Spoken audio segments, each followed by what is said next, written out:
I haven't seen your sister in 2 months. You know what? It's she happens to be one of my best friends.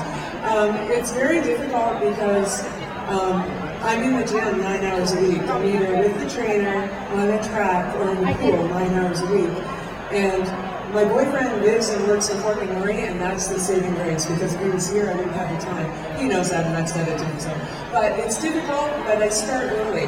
And really, my day used to start at 8. My day starts at 6 now, and I do a lot of morning workouts.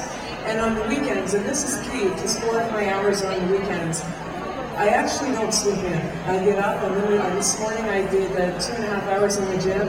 I did a 10K walking and 5K rowing, and I did a half-an-hour weight circuit. I would have before watched TV, got up, had a Saturday morning brunch, which usually takes an hour and a half or 2 hours to eat, and then started the day at about noon. So my lifestyle has gone completely over there, and I've created a new one. So now my days are longer, but I go to bed earlier. I don't watch TV anymore. Give me your I would ask you, because how do you stay motivated? What was, we all say, we all have good intentions, right? We're going to do this, and I'll get around to it next week, or you start something and you don't finish it. What is keeping you motivated to do 2.5 hours on a Saturday morning? I can wear my swimming suit to the pool now and not really worry about it. Actually, I'll tell you the motivation for these 7 weeks has been, I started at a size 26 7 weeks ago, which, that's just my story, and there's not a lot of clothes at size 26. And now I'm in a size 22, moving into a 20. And that's only 7 weeks, so it's the clothes. I love clothes. They love clothes. We like to shop. And I'm really looking forward to doing all of that, and that's the motivation. And I'm 43. If I don't do it now, I'll never do it. And the diabetes is the big motivation. It's not hard to say 2 hours in the pool, diabetes. It's a life-altering moment when you tell me that. And I think I knew before, but I didn't have a practitioner tell me that you are diabetic. And when that happened, my whole world came tumbling down. And it's like, okay, you can't lie anymore. You're not a healthy fat person. And we use those terms. We're all healthy fat people. Yes, we're not. There's no such thing. And so, and some people, you don't want to know. Like you say, you felt something wasn't right, but you just didn't want somebody to verify it. Yeah, and you know what? My dad was type 2 diabetic, and every time he came to visit, he'd bring us glucose and say, why don't you test? It's fine, Dad. I know what my issue is. I don't have that problem.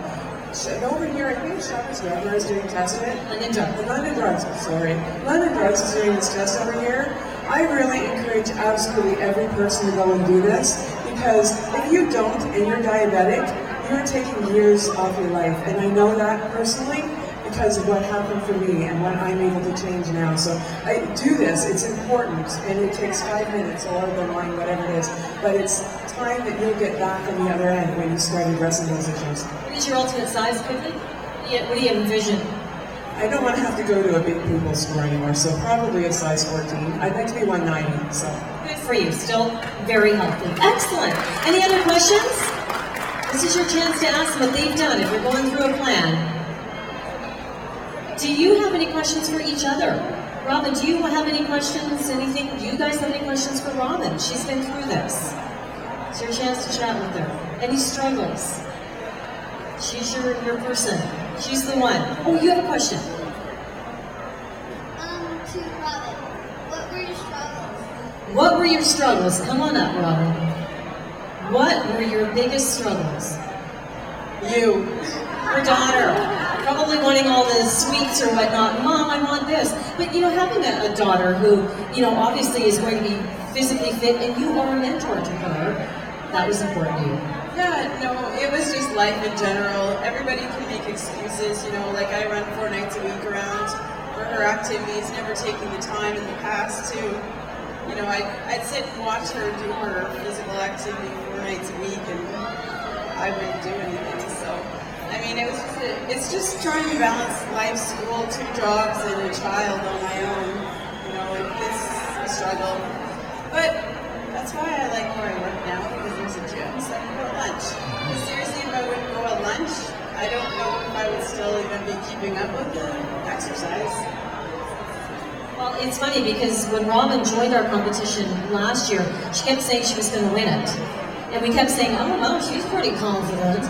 But you know, sometimes that's what it is. It's almost in your mind by saying, I'm going to do this, I'm going to win it, I'm going to lose 5 pounds this week. And when you believe it and you see it, it must make you just feel so great. Well, and that's the thing, is it's totally mental. You know, I have the same, it's going to sound weird, but I have the same outlook on myself almost that I did at that size. Because when I was 300 pounds, I was in denial, and I had my skinny days. It sounds weird, I had my skinny days, my fat days. And all you women, I'm sure, can relate, because I still have my skinny days, my fat days. So, I mean, it's all about mental perception, right? And Well, you're doing well, and you still got some time to go, and she's being a great mentor to our contestants this year. So thanks, Robin. Thanks to all of our gals for coming out here, and Jennifer, Ashley with us, Kim, and Cheryl and Patrick not able to make it. But you can follow along on their blogs and what they're doing on our website at easyrock1049.com. We talk to a couple of them each week about how they're doing and their struggles, and that will continue for the next couple of months. And then we set them loose for the next 6 months on their own. We have to make sure that they can maintain this weight on their own without us funding them or being involved in their lives. We kind of give them that push in the beginning, let them do it for the next little while, and then we call them back next January for the final weigh-in and the completion of the contest and our grand prize. And by then we're going to have Robin back here to hand over the crown to the next person who wins the challenge. So thank you all. Don't you leave. We've got a power hour here, but ladies, thank you again for coming out and being with us, and the best of luck to all of you. Thank you, thank you, thank you. We sure appreciate it. Thanks so much for coming by.